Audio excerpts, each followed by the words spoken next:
Well, good afternoon, everybody, and it is a perfect day here at Shea for the Jimmy Palumbo Show, coming to you live from the Omni, which I haven't said in a while, here from my downtown Mawa Fine Studios, and of course, across the glass, your friend and mine, Mr. Wrestling Fever Man himself, Dave Sturchio. Dave, how are we doing today?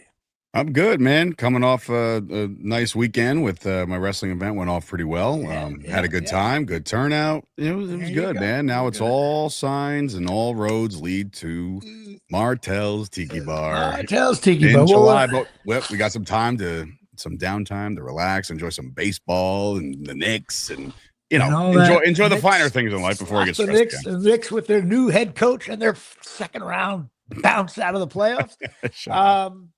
But yes, well. Before I even forget, I'm standing at one of my parts of where I was standing for the show. Like I was hovering, all over the place. But I'm next to the line for food, right next to it, and these obnoxious beer drinking drunks are to my left. I look to my left. Who do I see? Our good friend from OxyMagicUSA.com, and he said hello. So that was there you go. Brian from Oxy Brian Magic. From Oxy Magic, of course, all part of our sponsorships here at Shea. Sure. Or I guess that's what you want to call it.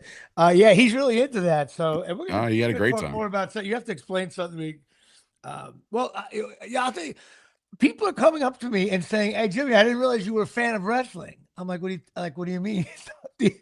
You must repost stuff. Oh yeah. So all right, that's social media 101 right there. Okay, but time out. The thing is, they caught me like as if I wasn't thinking podcast when they brought this up. You know what I mean? I'm like, and at first I was like, that's what they mean, like regular wrestling? Because I mentioned that Penn State's the greatest wrestling team I've ever seen in my life. I was a horrible, and I was like, no, like the MMA regular wrestling. And I'm like, yeah. So my buddy Dave on the show, he does that. No, he's always all over you. Yeah, so listen, it's a marketing play. Some of us don't have almost 11,000 followers like you, so when I see a post from me, I just hit the little reshare button, and it's almost as if Jimmy's like, "Yeah, no wrestling, I'm into it." Okay, I don't. So that's what it is. Because I went on. Yeah, it's not you, it's me. I went on my. I tried to go on Instagram, and I said, "What are you?" But then I saw I couldn't figure out what I saw a couple of posts, but mostly it was for the show. Yeah. It's nothing, so that's what it was. I was like, what is because my phone sometimes I get notifications. Dave Sturchio, Miles Media, Stellar Miles, whatever's going on, Tyson's and the Hogans. I'm like, I don't know what the hell he's doing. Anyway, that's fine. That's all part of the master plan, everybody. All part of the master plan here at Shea. Well, all right. Well, this is show number 261, which is, I think we're on is this our 5th year anniversary-ish, right around here? I thought we established this. That was last week, right? I think we passed it or something like that. We passed it. So we're into year 6. 6 years of this. By far, this was by far the most... In showbiz, this is my most longest run here. I was just going to say, this is your best reoccurring role. Yes, I am reoccurring. The name of this show is My Dining Room Table, starring Jimmy Palumbo and Dave Sturchio, or with Dave Sturchio, or on the final card with Dave Sturchio. Yeah. Well, God bless America. But this is show 261, and I think we have to find out when you really started doing it. We have to find that out. It's when Chris got bored. That's when I started doing it. About 4 years ago, right? Yeah, I was going to say, show's been on for 5, so 4.5 years ago I jumped on. Oh, my God. I honestly think it was like the Ralph Macchio episode or something like that, where I was just like, yeah, I'll jump in. It's Ralph Macchio. And then like Chris like inconveniently was just like, yeah, so if you want to just like do it, you could just do it. And I was just like, oh. And I was worried. I was like, I'll do it with Dave. I was worried about I didn't want to insult anybody. And next thing you know, he wanted out. He wanted out so bad. he didn't like anything. Well, he got to sleep during the entire show. That's true. That's true. He didn't react to anything. Anyway, but this is show 261, and of course, that means the number 61. And of course, now This might be the worst number. There was like no, listen, I went with, I'm trying to get Venditti to drive off the road. Those of you who are fans of the show know what I mean. Chris Godfrey and Bob Cratch, offensive linemen. And of course, the starting center for the Giants for the last like 3 years, I think, John Michael Schmitz. I didn't know who he was. Giants stink, so you don't really watch the center. Then you got Nate Newton and Jake Cousins. The movie, Big Nate. The movie 61, which of course stars my good friend Paul Borghese, who's been on the show. He played Yogi Berra on the show, which is awesome.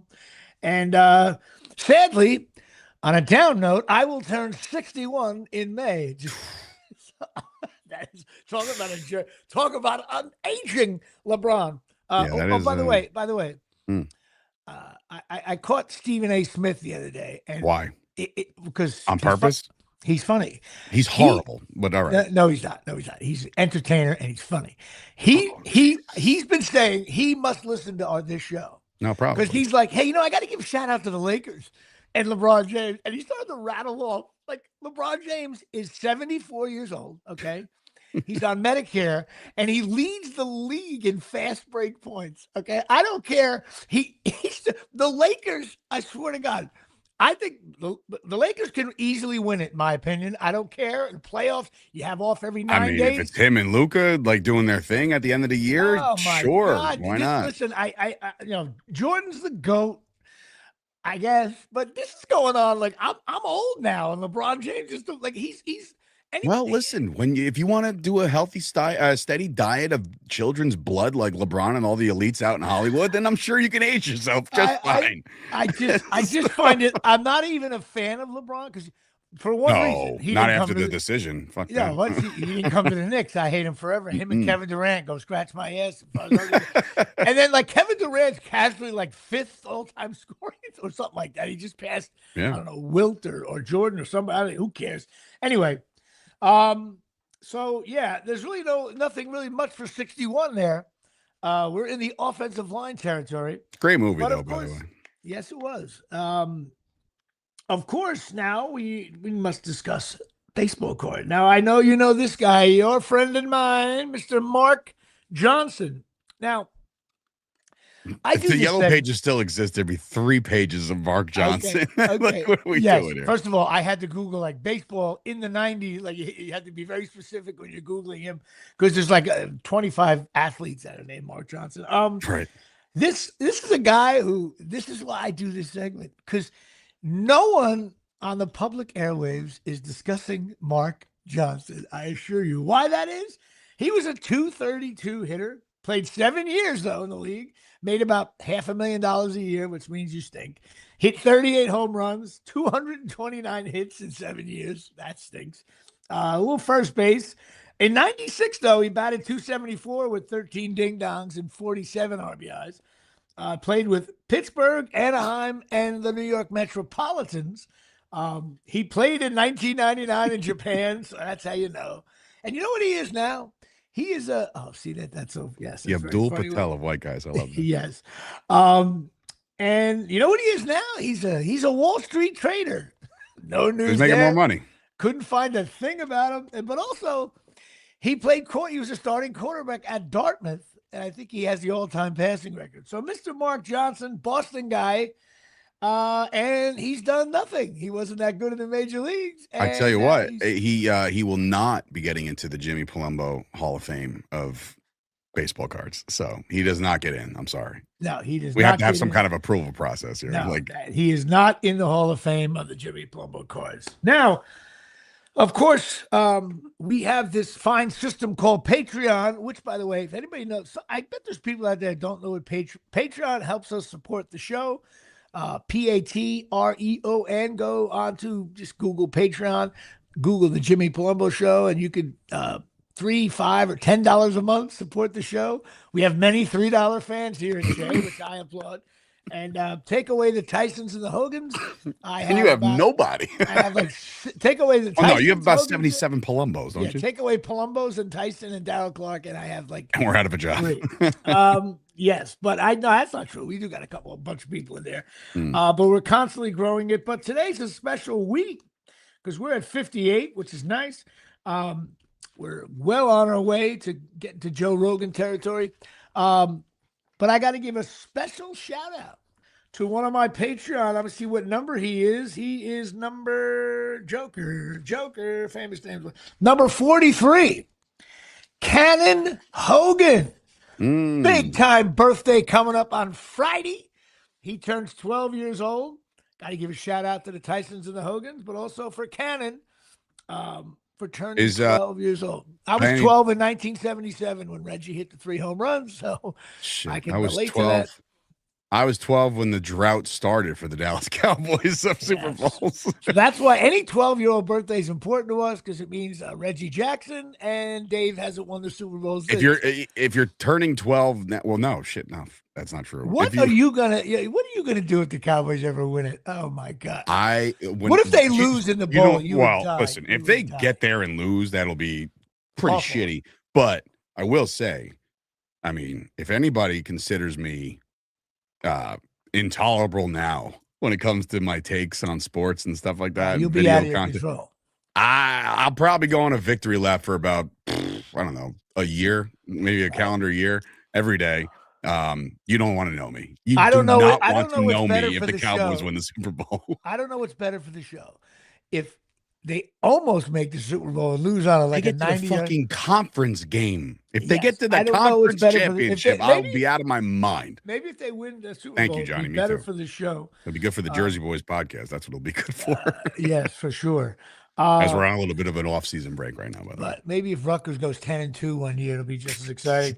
That'd be a good bet. 10 wins or Dallas makes the Super Bowl. What do you honestly think the odds are for both? It's got to be shit. That's got to be. I mean, you can't bet that, but like that's got to be something. For Rutgers to go 10-2 would mean we'd have to beat like an Indiana or Ohio State in there somewhere. So that's not happening. Deal. Also, shout out to Brian Shevlin, Mike Shecky Lawler, and Lisa Lupo for 3. Mike DeMosi's wife. God bless America for rounding out my. Well, I also have to add one more, and I don't know if she's a Patreon member or not, but if she's not, she should. As I was logging and trying to get all your stuff set up, I believe I saw it was Robin Achani, whatever. Robin Achani? Yeah. It's her birthday today? Mm-hmm. Robin Achani. And I only know this because it just shows up on the right, so it's not like I'm digging or anything. It's right there. No, I get it. She's a high school friend of mine. Only reason why I know I was 4'9", 89 pounds in 9th grade is Robin was 4'10", and I think she was probably weighed more than me. All girls, though. And the funny thing is, Robin now is my age, and she is still 4'10". Of course, I got a little bit taller, a little bit fatter, and up until recently, anyways, how long that'll last. Can't wait to get on the diamond. But a shout out to Robin Achani, who turns, I guess I can't say her age on the air. We wouldn't do that at Shea, but if she's my age. I actually saw, I was looking up a stand-up comedian I'm going to go see at the end of April. I forget now. His name's remissing me. He was on like America's Got Talent. Funny dude, black dude, very funny. But he said, if you ask a woman's age and she responds with, a woman should never tell her age, she's too old. Yeah, I mean, I lost it on that. Well, look, you shouldn't ask a woman her age. I'm like, well, I'm not going to tell Robin's age, but I did say that I turned 61 in May. That's what I'm saying. If she went to high school with you, then yeah, we get do the math. We are at Shea with that, but happy birthday, Robin. Matter of fact, I got to give her a call. I haven't talked to her in a while. Well, I had an interesting evening here at Shea. Last night, I went to something that I've never been to. I went to a Broadway premiere, and they held it on a Monday night with my friend Jeff Cantor's understudying, and my friend Annie Haig is studying. Or what does that mean again? Understudying? Well, if someone can't do the show, you got to fill in. So you're the backup. Yeah, but you're backup, but you get paid every week and everything. But it's hard. Sometimes you got to back up 2 roles. You got to know them both. I would be so unbelievably horrific at that. Who came up with that name? Like, you just call the backup. Like, why is this got to be like, oh, there's an understudy? Like, no, probably. Man, you're the backup. You know why I'm guessing theater was around before backup quarterbacks. I mean, you were talking about Possibly. I mean, we were like, here we confirm are. or deny that, but We're live here in Greece in the year 5. We're throwing the javelin here, but he's hurt, and the backup javelin thrower here. And the understudy coming on in. It's wild, and I actually, it was weird. I knew like three of the understudies, but this was over at the Music Box Theater. We had a great dinner with Jeff's sister and husband, and Jeff's girlfriend Melissa was a doll. I was in like the full suit, the pinstripe. I was decked out, ready to go. And the play, first of all, plays are so funny because I want to get a cocktail. You go downstairs. The bartenders cannot be more friendly as they casually charge you $33. He said, single, double, or triple. I'm thinking, like, I can't order a triple. Probably should have. Thank God I didn't know. I got the double, and he's like, keep the cup. It's $5 off your next one. But it was $33 for what? What did for you drink? A vodka tonic. And I was like, okay. God, but dude. they put it in this coffee cup looking thing, and it says, yeah, bring it back. You get $5 off the next drink. And he's like, ooh. And of course I'm like, of course I'm going to get another one. I'll take the $5 off. And I would have did the triple and called it a night. Yeah. No, you know what? I figured that would be a better off at having, But I was in the mood to have a couple cocktails. And the play, first of all. What's it called? Giant? The play, there's so much. Sadly, maybe we'll have Jeff on, although I don't want to be a political show. The play is the guy, Roald Dahl, who wrote that Giant and the Big Peach thing. He wrote James and the Giant Peach. James and the Giant Peach. He wrote like Chitty Chitty Bang Bang 2. He wrote 2 James Bond movies, a prolific writer, a bunch of other books that your kids read are probably on your shelf now. But this play, on opening, this was like New York elite were at this thing. First of all, everyone was wearing an LSU jersey. Okay. Oh, yeah? I looked like a linebacker out of Hofstra in my 6th year. Okay. I was just like, I have to guard her. I was going to hit her at the line if we don't get a pass. You got a 5-yard buffer. Yeah, I just got to shuck her at the line, see what happens. But I did get to see someone I really haven't seen in a long time. My daughter on Katie Keene, Julia Chan, who is absolutely beautiful. She was pregnant at the time. Her kid's like 5 years old now. She comes walking by me, and I said, hey. People were like, everybody was looking to see who's who, Of course, I look like an oil painting, so I'm just walking around, and I said, hey, what's going on? She looks at me, she goes, oh, she gives me like a big hug, and I see people watching, like, oh, who's that guy hugging Julia? I'm like, hey, what's going on? We chatted for like 2 minutes. She goes, I'm really looking forward to seeing this play. I'm like, I'm glad you're doing well. She was like, oh. Then she's like, you're looking real good. You lost weight. I'm like, for 3, got it. Of course, she's happily married at Jay. Well, that would also ensue that she's like, oh, last time I saw you were fucking fat. Yeah, she's called me fat. And the funny thing is, I was playing her father, which, by the way, nothing against her, but I guess technically she could be my daughter, but I'm just saying it was a little bit more of. She's got to be at least 42. No, well, yeah, I guess so. But that would make first of all, she looks 25 years old. Deep speed, if you ask me. And she got the British accent. She's a doll. But there was some other like models walking around. It was like some of them were just calling for the ball with 10 seconds to go. Just post it up. Yeah, I was like, here we go. But then the play at the intermission, of course, I got another cocktail. The lines for the bathroom were crazy. I was able to get a drink and go to the bathroom, but I was just people watching, and there was all kinds of stars there. A lot of Broadway people, probably like the lead in all these big shows. And there I am walking around.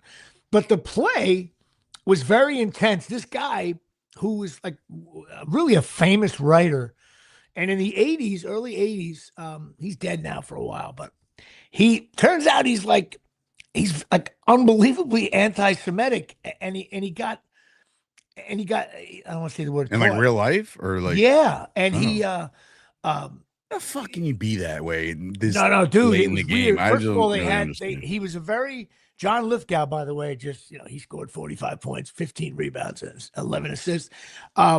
He plays him like an older man, but his beliefs were like in the beginning, you're like, he was like doing the Palestine stuff and all that. And there are arguments in the Middle East, of course, that I know nothing about.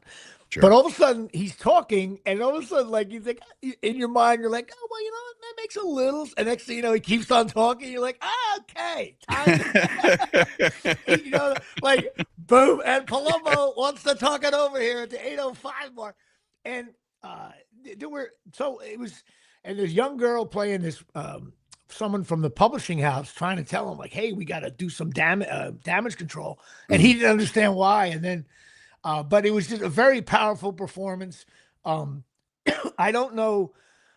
Jeff told me that the family had like maybe nothing to do with it because, listen, it's most of the stuff has been in the, it's legitimate that he said all these things.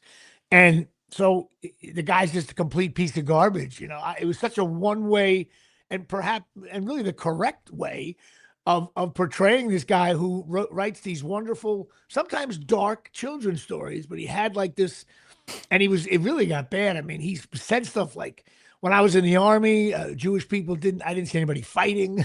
When even one of the lines was like, Hitler, he had to be, there had to be a reason why he didn't like it was all that awful stuff. And to hear Jesus John Lithgow Christ. say these things, but the weird thing was, and Jeff Cantor's sister pointed out, there were some funny moments in the play, but I got to be honest with you, like once you get into that area, Hard to I don't recover. think any of it's funny. In other words, Right. like, but Jeff disagreed. He thought that's what makes the play so powerful because the guy was like charming. But I'm like, yeah, but once you in the beginning you can get away with that, but once you go down that slope, I'm like, hmm this guy's a tool. And if Yeah. it was today, he'd be canceled. He's dead now, and I don't. There's really the ex-wife. She's a fiance in the play.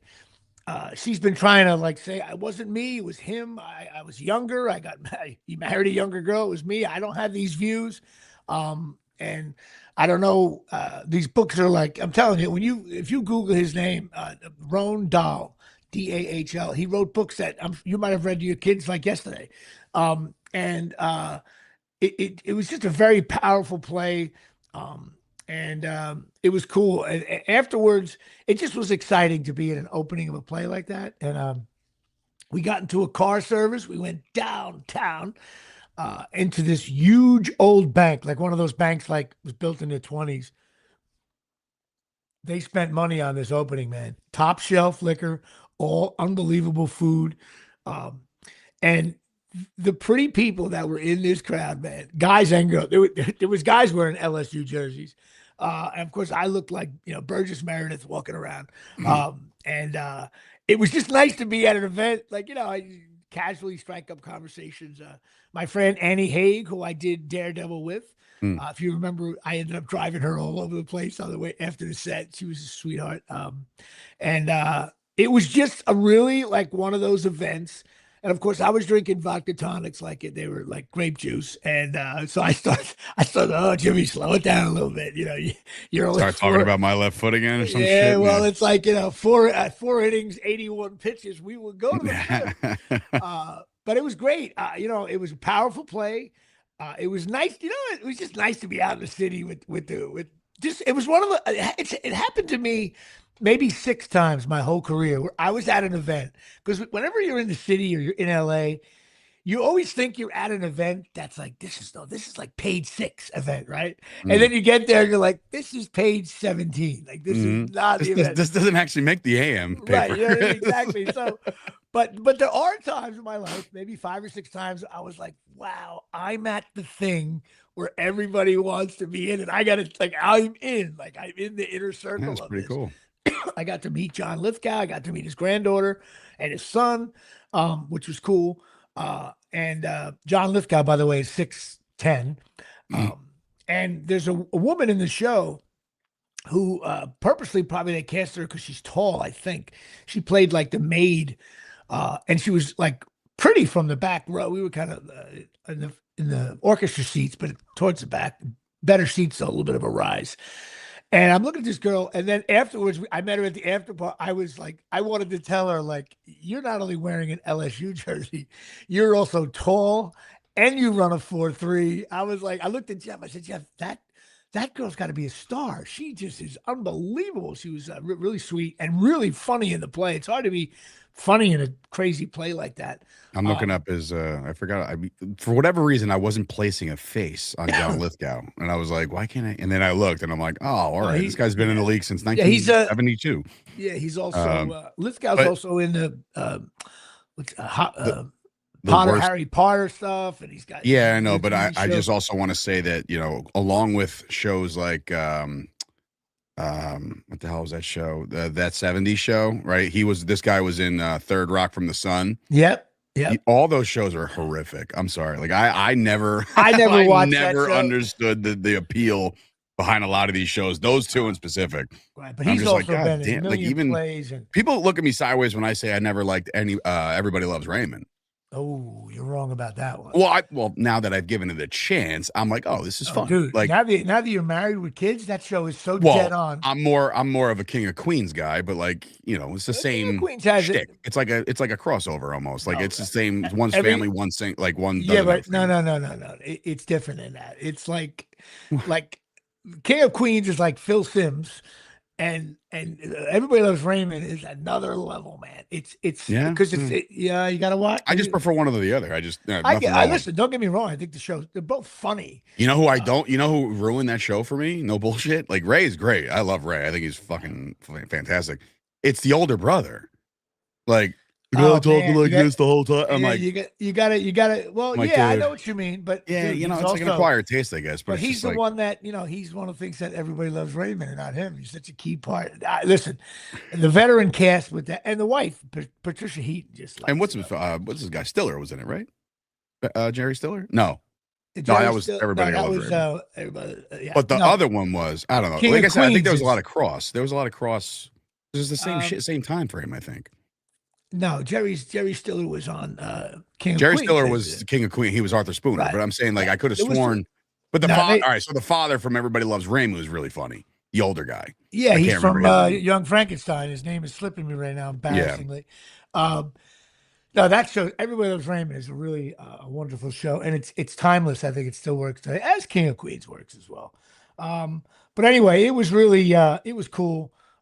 This place, I took a cab home. The guy casually charged me like $50, which I didn't think we went far enough for $50. But I missed the old little counter thing. You see every. Oh, quarter. Dude, you know what? Speaking of pricing, I gotta just sidebar real quick. My father went to my event on Saturday. So did Miles. So did Stella. So did my wife. And dude, my dad, being my dad, is always just like, "Hey, you want something from over here? The little merchandise stand over here." It wasn't a merchandise stand. It was a sponsor who came in called Pray For Us Clothing. Give them a shout, right? Really badass designs, like really cool stuff. But it's more like in the gothic area, right? Yeah, I know what you mean. So my son walks up and he's like, "I want that little doll." And I don't know maybe somebody can help me out. A Lulu Boo Boo or a Boo Boo Lulu. I don't know, some kind of new thing that is a craze. It's like a little stuffed animal. But it's not real. It was like a knockoff, and Stella pointed that out right away to make sure Miles didn't feel like he was inferior. But so my father goes, "Yeah, what do you want?" And he goes, "I want that." And it was like, I'm talking real size is this, like the size of this microphone, this little fucking thing. And he leans in, and asks the girl, how much? Right? She goes, 40. When my dad got real old school real quick, leaned in again. He goes, "I'm sorry, what?" $40. Because the wrestling event's happening. And he's like, "I'm sorry, 40? And I'm standing and I can hear him over the crowd. I'm like, oh, Dad's bitching about the pricing. I was like, this is great. Bottom line is, did he buy it? Oh, yeah, he bought it. But the problem was, after he bought it, Stella comes running up and she's like, "Grandpa, I want something." She grabs something that looks, she loves jewelry. So she grabs something that looks like the heart of the ocean from the Titanic. I'm like, if that was 40, that's going to be fucking 400. I was like, no, Stella, look at these cool stickers. I was like, they're 4 for $10. They're 4 for $10. And bro, I got to say, I won't speak anymore on the event, but I sat my family to the right, out of harm's way of all the mutants known as wrestling fans, right? I Yeah, texted my because wife. you definitely get. It's a rowdy crowd. It's and Right. a lot of them are really nice, but they just look. No, they're super nice, but they're very passionate, and they're like, "Don't get in my way," and blah blah blah. Right? And they think it's real. Well, Yeah. some of them do, right? But which is another story for another day. But no, I'll go to an event and ruin that for some of them. don't you say don't, but just don't drop the F-bomb in front of anybody, especially former pro wrestlers. They'll kill you. Especially me. I'll kill you. I have a new ACL. I have a new ACL to prove it, so just leave it that alone. Nah, I'm not going to go up to a wrestler and mess with them. Are you kidding me? So, dude, I put my family off to the side away, right? But I then texted my wife. I said, hey, listen, this next match is going to kind of go around the arena fighting. Like it's like a hardcore thing. So just please back the kids up to the wall. I'll be down there if you need me, but everything should be fine. Now, the guys that already predetermined this match said, hey, there's a table at the end of the little thing. We're going to put him through that one. We're going to jump off the stage. We're going to do this, that, and the third. I said, yeah, it's all fine. It's going to be excellent. But, dude, when I tell you, they're coming around right in front of my dad, right in front of the kids. The first table they saw was the one they were sitting at. So my guy Crowbar, right, that's his name, Crowbar, takes my friend TJ Marconi and slams his head on the table that my kids were at. Now, mind you, Stella now is out of her mind, scared, starts instantly crying. And I see this from afar. God. I see it from afar, and I'm like, all right, well, no more owner mode, dad mode has to kick on. I got to get down there. So I get down there, and I just like, hey, those are daddy's friends. They're messing around, blah, blah, blah. My wife goes, yeah, she was scared, but Miles, he did this. He goes, I liked it. That little fucking thrill seeker. I was like, oh my God.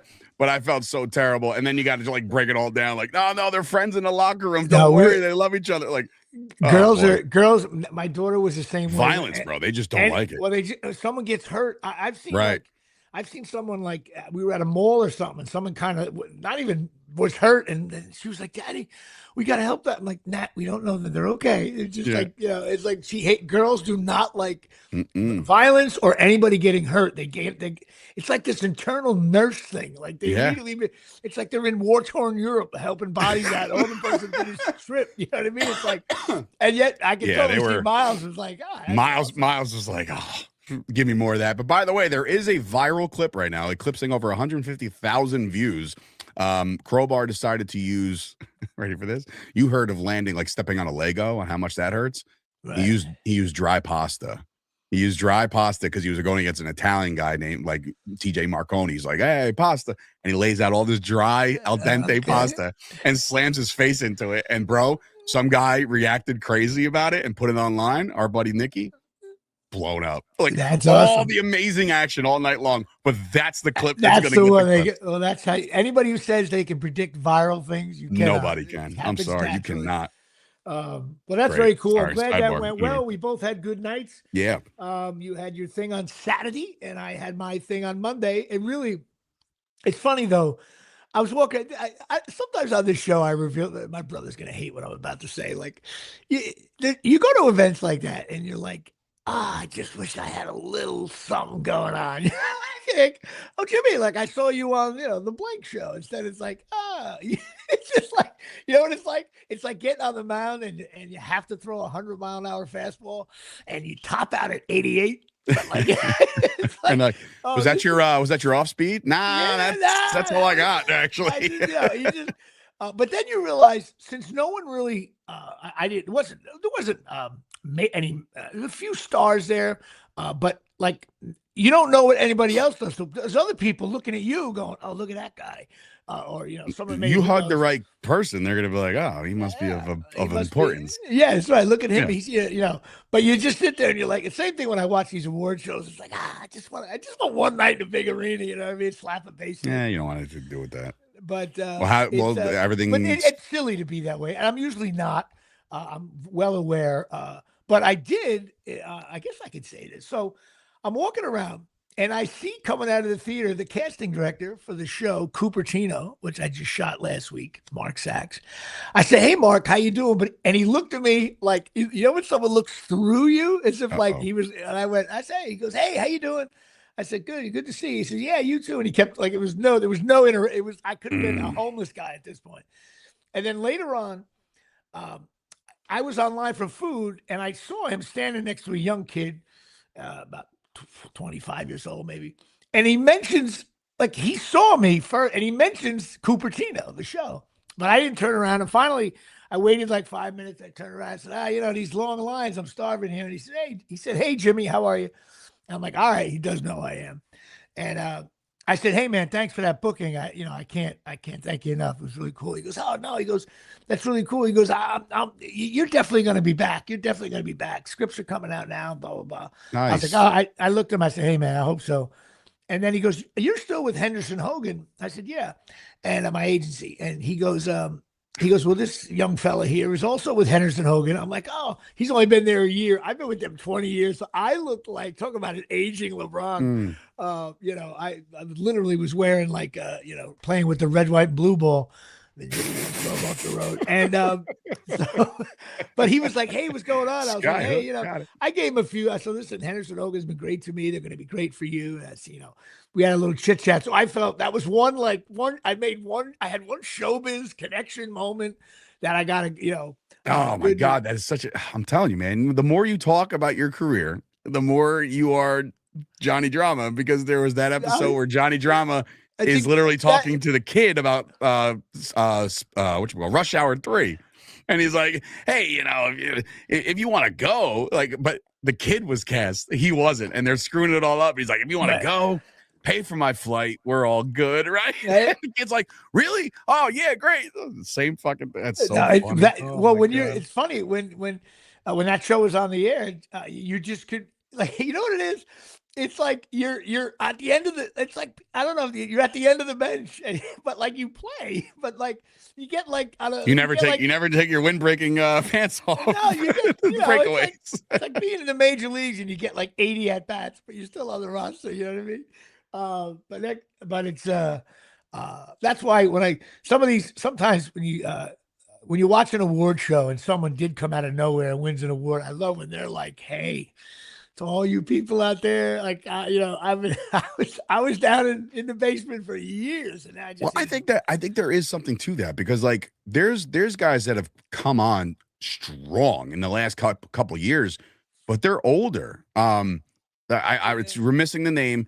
He was in that fighting show that I really liked, the MMA show Kingdom, and then he was also in Tulsa King.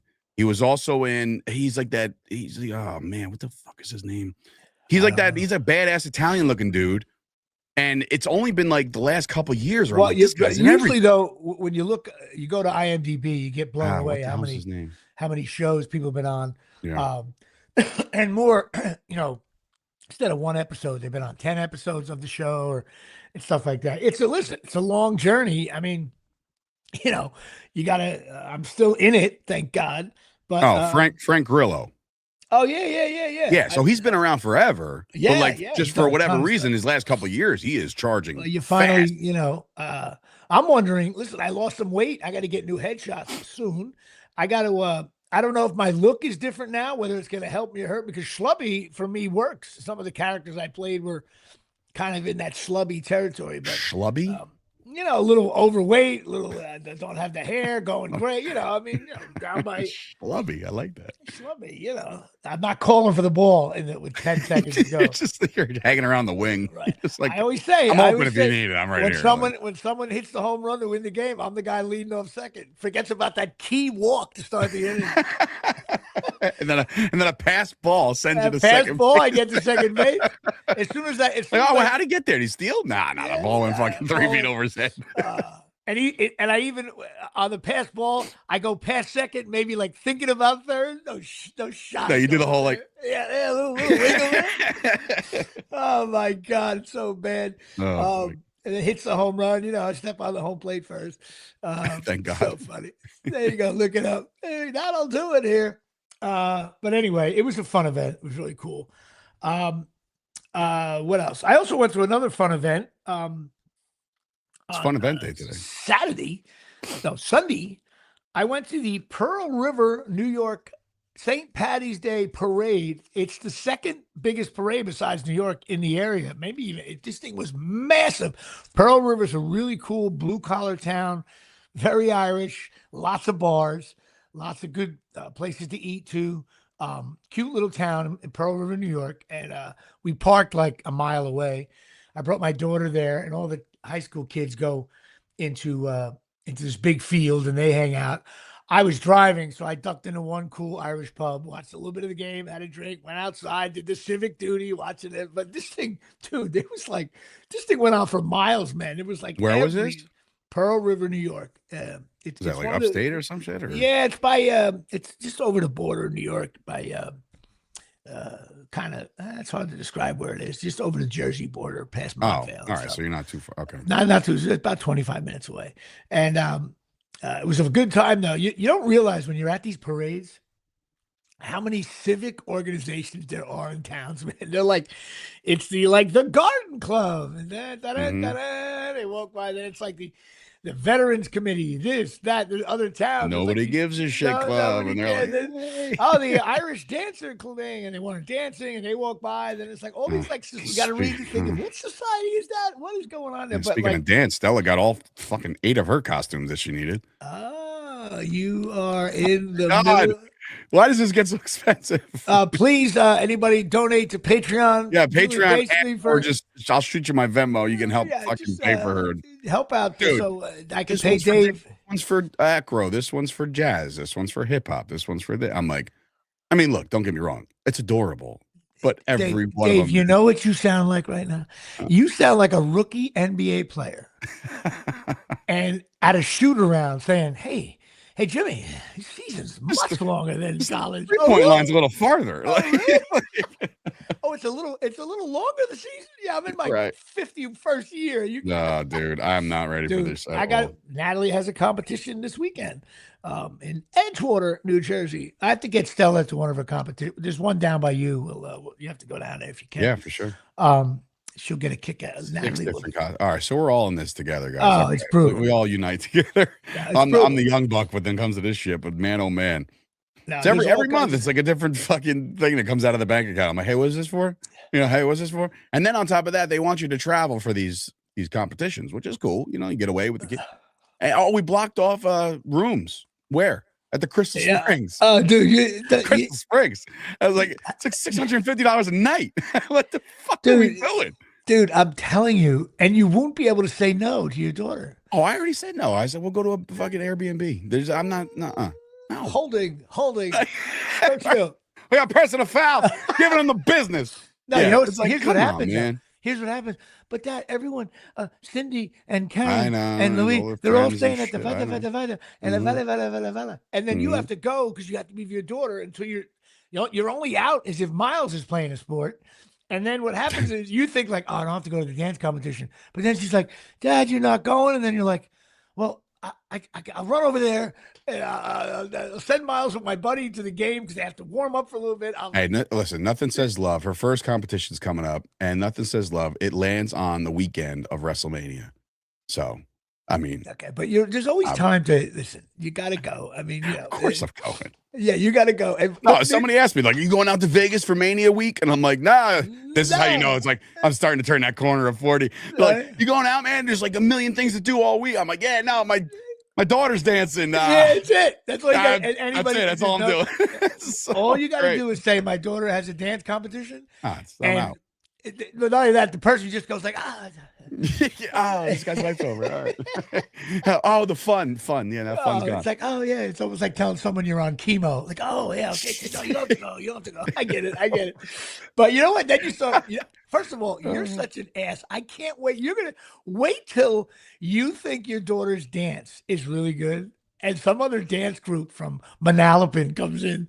And by the way, it doesn't go gold, silver, and bronze. You know that, right? No, I don't know anything. Okay, wait till you hear double platinum plus. They have all. Oh no, I've heard the name at her recitals when they go over the Rolodex of the things they won. I'm like, how many? I didn't know they made 9th place trophies. You know what I mean? Like, what is this shit? And wait till it happens when your daughter's dance comes in 5th, and you actually watch them all. You're gonna be like, what? Like, you're totally gonna be like, and then you realize that, yeah, like, fat girl with a peg leg back. you're gonna be You tell me she won. or if someone screws up, like someone trips in your daughter's dance, but your daughter does, you're like, well, they would have won it, but what's your name over there? And you always gotta watch. You gotta watch what you say, because right behind you is that lady, is that person's father, yeah, or grandfather, and it's like, yeah, there were a couple times I was like, wow, but then all of a sudden you get to judge your own daughter's dance, and you're like, oh, my daughter's doing well, but this dance stinks. Like, you're such a judge. You don't understand. It's My awful. journey to this started way longer ago than nobody even understands, because my mother was a cheerleading coach for the Bearcats. So she dragged my ass to all these 14-hour competitions that I used to have to go sit through. So I know the long game, right? But yeah, it's another world when it's your daughter, and it's like, Stella's done that already, though. Like, she had a recital, which you're not judged on. That was like 2 years ago. Wait. And she literally got, I said, Stella, you did so good, man. You remembered all your parts. She goes, yeah, but, and she listed, I forget the girl's name. She goes, yeah, but this one, she like screwed up my flow. And, I was like, I know. You're like, you don't know what to say. And then like, oh, go get her fodder. Go get her fodder. I'll talk to him. Here's the worst. If for some reason your daughter comes off the stage and she's crying, and you don't know what, is she hurt, or did her feelings get hurt, or did someone's leg kick her and she thought she screwed up the dances, all this stuff. So and you should do this, my one advice, when these competitions aren't jammed like a recital, there's people coming and going, because when your daughter's not dancing, you're out of there in the back. Why sit there and watch anybody else? I always find out what door they come out of off the stage, in the lobby. And as soon as that dance ends, I like make a beeline for the door they come out of. And I want to see my daughter's face. If she's smiling and happy and giggling with the girls, they're okay. If she has the look of death on her, I find it, maybe this is just me being a dad thing. It's like, I should be like, I want to be the first person when she's sad about something. I want to make it better. That's so funny. That's so funny you say that. Try to be there. You got to, even though you can't go backstage because the girls are getting dressed and all that. Yeah. You got to see her first, and then you'll know. You go back and tell you what, she's all right. She's all right. Well, that's funny, because when she was at the show on Saturday, when things got scary, there's like a new thing going on now with her. My wife told her, whenever you get scared at something, look for Dad wherever he is and look at his face. If he's smiling, laughing while these things are happening, that's a good one. All good. But if Daddy looks like he's pissed off or concerned, then there's reason to be like, oh, all right, what the hell's going on around here? But most of the time, even when the guys are getting thrown all over the place, I'm just like, I react with it sometimes. I'm like, ooh, yeah, right. But I'll also like, I'll laugh when something is accomplished. Right. And that's what she started. But listen, that's going to only last because you're in that business. Eventually, your daughter's going to be as knowledgeable about this. I know. She's going to know this is all. She met two of her favorites. Like she had to share herself a bowl. Well, by the way, that's also a very funny conversation, because this girl, Rachel Lee, I consider, Deep Speed, right? She reminds me, this girl, Rachel, reminds me of the daughter from Landman, honestly, right? Oh, so she's got that kind of speed. So she was one of the wrestlers. She's a former, ready for this? You'll love this. Former Rutgers dancer. She went out to Texas, became a pro wrestler. Now she's doing her thing, right? And I'm like, oh, good. So we met. I don't even know. I think she just sent me a DM. Hey, this is my name, looking for new opportunities. Blah blah blah. I was like, I looked her up, and I'm like, can't hurt. You never know. Plus Rutgers, we got to talk about Rutgers a little bit. So then she does it. By the way, when she was in school, they stunk then too. Yeah, that's how you open up every conversation. Well, yeah. So she performed. She did a great job. But then my daughter's like, I get a text. Hey, Stella wants to meet that girl Rachel too, and I was like, great. So then I go to the locker room. I'm like, she don't even know I have a daughter in the crowd. I'm like, hey Rachel, come here. She's like, hey, is everything all right? The match went okay? I was like, I need you to go upstairs to your table. She goes, oh, why is somebody looking for me? I was like, you got to take a picture of my daughter. She's like, yes, oh, and I was like, yeah, she likes the whole idea that you danced and now you're a wrestler and now she's really looking up to you. But like, imagine me. And then I'm like, you got to take a picture. And then of course, a couple of the boys were like, Dave, just tell her that you want to take a picture with her. I know. Like, no. This is for Stella. I swear to God. It's hilarious. And you're looking for the speed. That's Yeah. so great. Super talented though, for real. So it was definitely an eventful Friday to Monday at Shea. Remember when we were supposed to talk about all the things that I put in the thumbnail, like Yankees and NCAA? Well, we're going to get there in a speed wrap. First of all, NCAA tournament. I read something today. I forget where. It might have been on ESPN. They're saying because of NIL, all the mid majors, anybody who's good in a mid major, they transfer to a Power Five. So they're saying there's been last 2 years, there's very few Cinderella, like a mid-major that comes out of Florida nowhere. got knocked off the other night by Iowa. That was good. But Iowa's also a Power Five, and Iowa's another team that never stinks in any sport. And they've never been to the Sweet 16? Is that true? How is that true? Could that be true? God, that coach.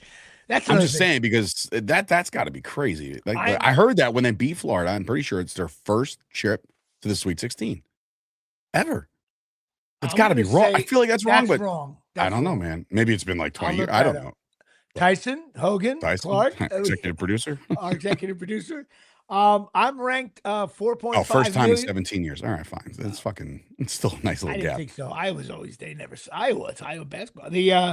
I'm ranked 4.5 million in the ESPN poll. I'm also 10th in the Palumbo poll, but my only chance of winning it is if you're in brackets. Yeah, I missed out. My this family. Year, I'll get you in the family pool next year.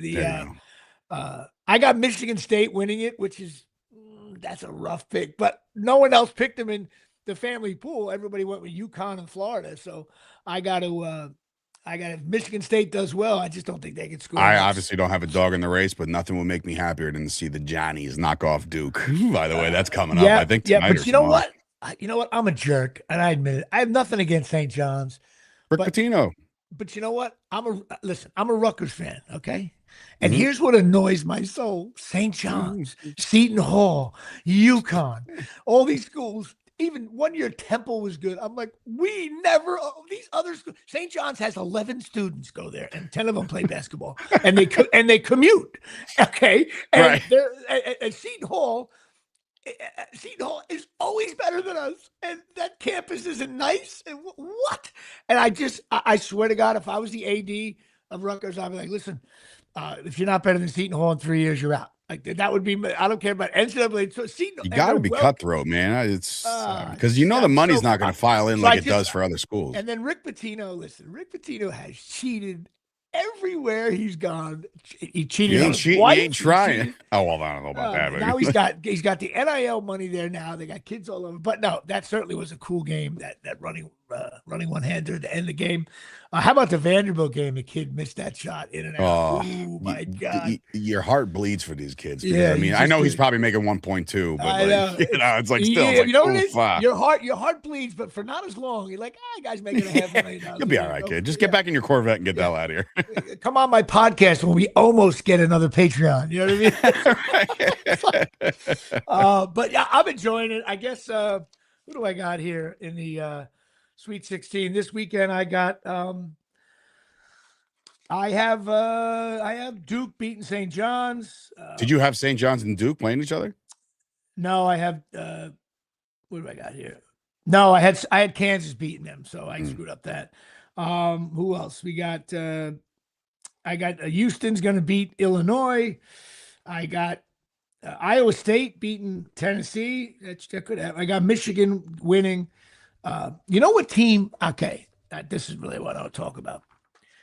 Here's the team I will never pick again outside of the first round at the Gonzaga. Oh, I nailed it.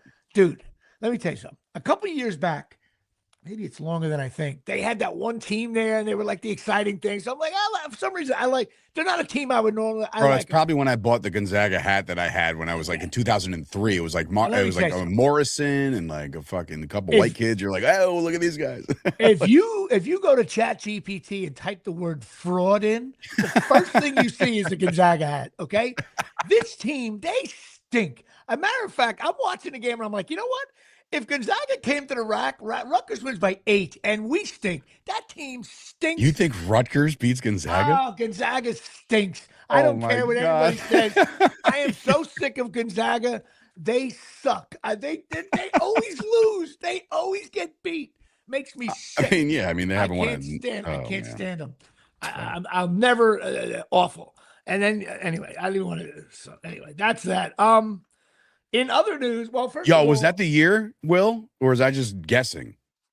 Because if I nailed 2003, then I'm gonna fucking take a victory lap on that one. Because I feel like I was like a senior or junior in high school. They suck. Gonzaga sucks. Now, to all you bracket busters out there, anybody on FanDuel, the rest of you, I'm going to do a deep dive, find out who they played this year. They stink.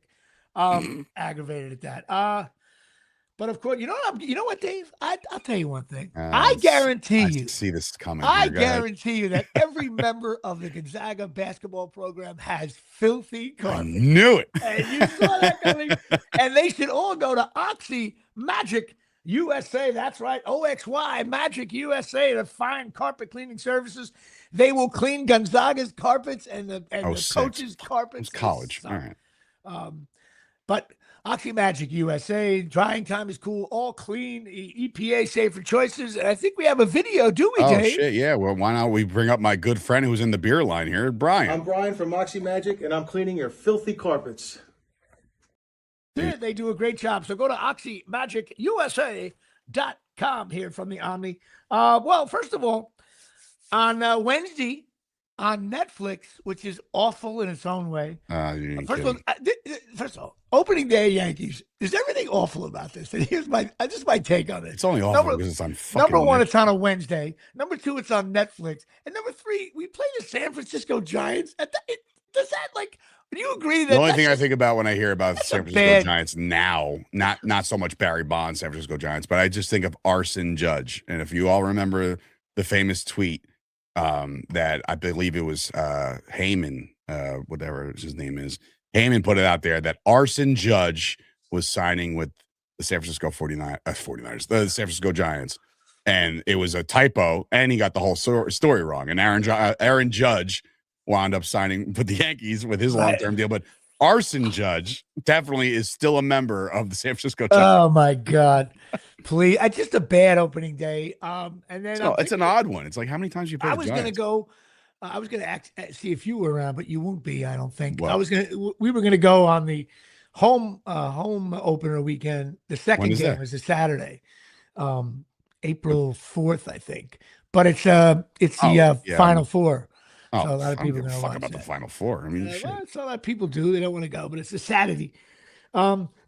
Yankee projected lineup: Grisham, Judge, Bellinger, the best player, Giancarlo Stanton, Chaz Chisholm, either Rice or Goldschmidt, Austin, Jose Caballero, part of the Hawthorne Caballeros.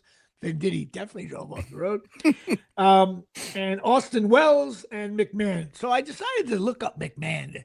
Nice, good looking. McMahon's got no fucking bat whatsoever. Whatever. Okay, wait a minute. I did a little bit of a deep dive. It's good he's known for his defense. Okay, please. 9 years in the league. Okay. He only batted over 250 twice. Okay. He batted under 225 times. Well, that's why he's the 9 batter. Okay. And he's never had more than 86 RBIs. So he doesn't even hit those long second and third long fly ball. That'll get the run in. He stinks. This guy, you can't. He's got to be. I'm making a prediction. After 4th of July weekend, he will not be the starting third baseman. It's going to be one of those. Well, they got him in a trade last year. Last year. He stinks. Plus, we have no Cole.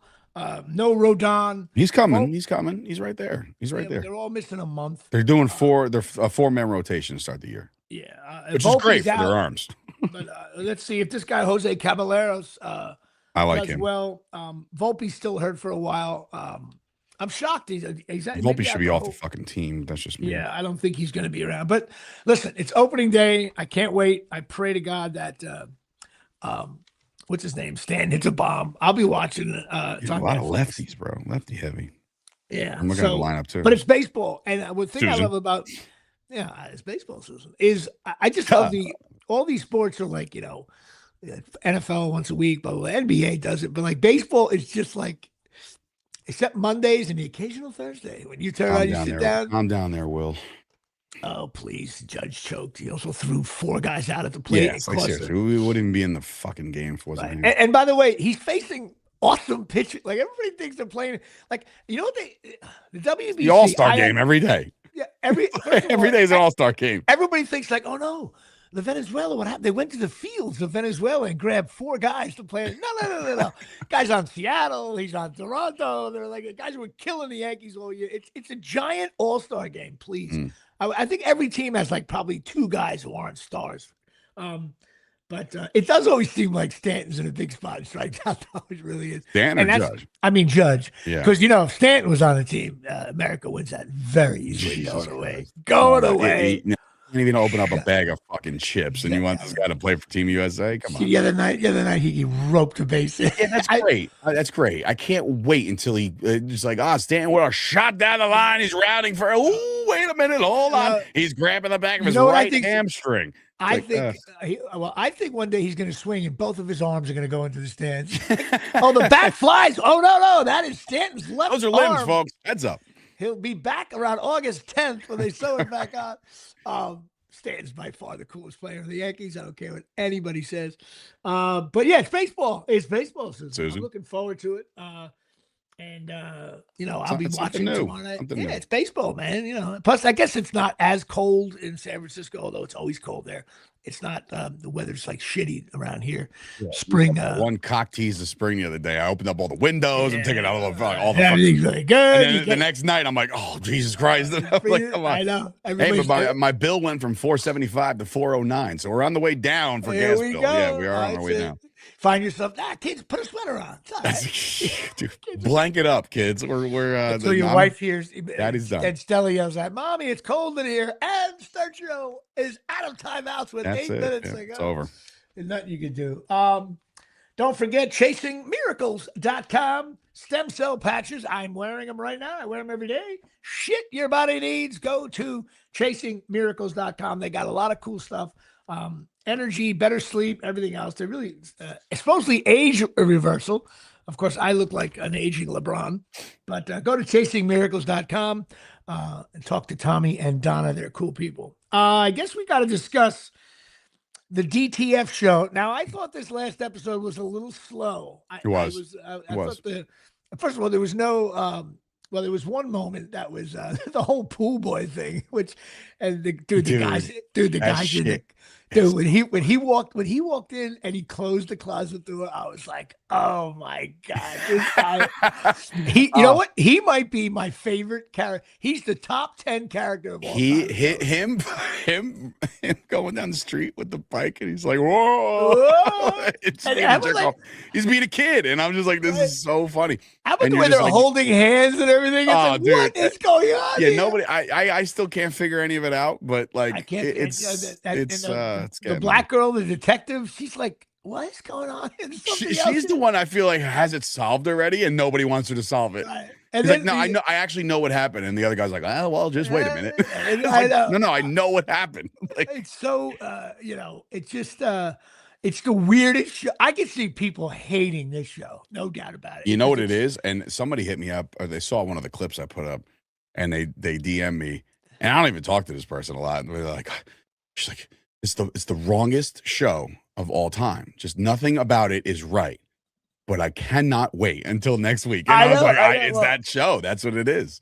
I mean, between the sitting on the face. And, dude, I'm sorry. Like this. That's hysterical. You know what it is? It's like, wait a minute. Time out. The greatest scene maybe I've ever seen in maybe cinema and show history is when they start rapping for no fucking reason whatsoever. You know what? As an actor, I'm like, are my edibles kicking in too fast? Like, this is the funniest thing I've ever watched. As an actor, I started to think like, wow, like you have to that took rehearsal. That's not easy.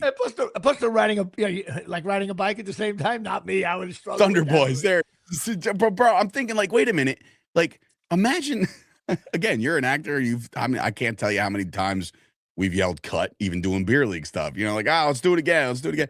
How many takes? They got to smoke that. Plus the only thing I'm wondering what's the audio. They were probably mic'd up really well. fine, gotta but ride still, bro, that's so But hard. wait a minute. There is a part of me that's like, you know what? Those bikes are kind of cool. I totally Oh, like. no. I almost Googled. Imagine if I start riding one of those. You bikes. start riding that shit around. Oh my You God. know what? You need to put a GoPro in your helmet. Just to But also the drinking of the wines again. It's the oddest show. First Yeah. of all, the two shows that I introduced you to. It's so funny because I actually looked. And the chair. I mean, you can't Chair get company. any chair company. I look, ASAP motherfucking insurance. That's exactly what it was. All they're trying to do is what is it? What's the phrase? Be better. Be in. I don't even know, but like, bro, be better, be in B or something like that. They say all But the it's time. funny though because when they're at the winery, I looked at Steph and I'm like, this is the last place on earth I would take one of my dudes. That's another thing. It's like never go to a winery. Like, imagine me. Hey Dave, what are you doing Saturday? Well, I was thinking about there's a winery up by me. Right. You want to go? That's what I'm saying. Like, no, bro, no. No, we're not doing that. Oh my God. Oh man, it's really, really fun. Great show. Oh, bring out the best. That's what it is. B.O.B. Bring out there. It is. Bring out the best. But anyway, yeah. Now the show Rooster, I'm with you on it. I like Pete Carroll. I like Steve Carell. Steve Carell. I'm saying his name wrong. I like Pete Carroll. But the show is like, I don't know where it's going. I don't. It's not as. Although I think the quirkiest character is the president of the university. He's such a weird creep. But I've been very the show out is on just. it. And we discussed this before the show, and I was going to bring it up. It's in my notes. You come off of DTF, and it goes right into Rooster, and it's almost like to me that's like watching the Final Four game and then a replay of a Rutgers game from 2 years ago. It's like it's such a downer. It's like where's the creep? And no one's sitting on anybody's face. Nobody's trying to peg anybody. Like, what's happening here? This is stupid. It's like no one's getting laid. No, what is this here? No one died. We need death here. Right. What's going on here? But I'll give the show a little more time. I kind of gave up on it's Marshalls. One of those Sunday night thing. The show Marshalls with Taylor Sheridan thing, to me, it's just a regular episodic thing. Wish I was on it. I finally finished Victoria on Netflix because I'm a big fan of all that Crown and all those. You know what I started watching? I can watch that girl who plays Victoria, Queen Victoria, all day. She's beautiful. I started watching it last night, and I was kind of, on the gummy, so like some of it was registering, some of it wasn't. But it's a brand new documentary on Netflix. It's called like masculinity or some kind of I didn't see that. Oh shit, dude! It's like it comes up pretty quick on like the hey, check this out kind of deal. And it's just about these guys that are just complete bags of shit towards women.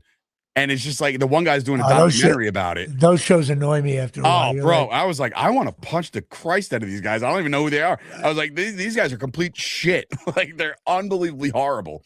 And I can't think of the name of it. That's definitely a sign of maturity. I can remember when I was around 30 and a guy would be talking about his girlfriend or a girl. And then all of a sudden you're like, hey, dude, like, you've been dating her for a year. Like, break up with her, man. Like, you become like, they're like, well, no, bro, it's like I know the family of that. Like I can't even look her in the eye knowing what you did last weekend in our shore. Right. It gets like, it's like when you're 20s, everybody's just like grab, you just get as much as you can, I guess. But you get older, you're like, yeah, dude, you're gonna go Christmas Eve at our house now. I don't like this at all. I want to talk. Why does that happen? Like, what's happening there? Like, is it serious or? Really, I know it's a weird thing. Is he like her? But he didn't seem. That's a sign of maturity. Well, all right. Don't forget your friend and mine, Absolute Eyewear, 42 Main Street, Woodbridge, New Jersey, 732-326-3937. Switch it up. The back door. I like that back door cover. They got all kinds of glasses. Charles Oakley hangs out there. Go check it out. Absolute Eyewear, your friend and mine, my favorite and best opticians ever. And shout out to Jay Bird. She listens to the show regularly, usually a day later, but Thursdays I think she tunes in. Yes, she does. So that's about it. We had some other things to talk about, but when is the NFL draft, by the way? Next month. Oh, we still got next month. No, I think it's in May, actually.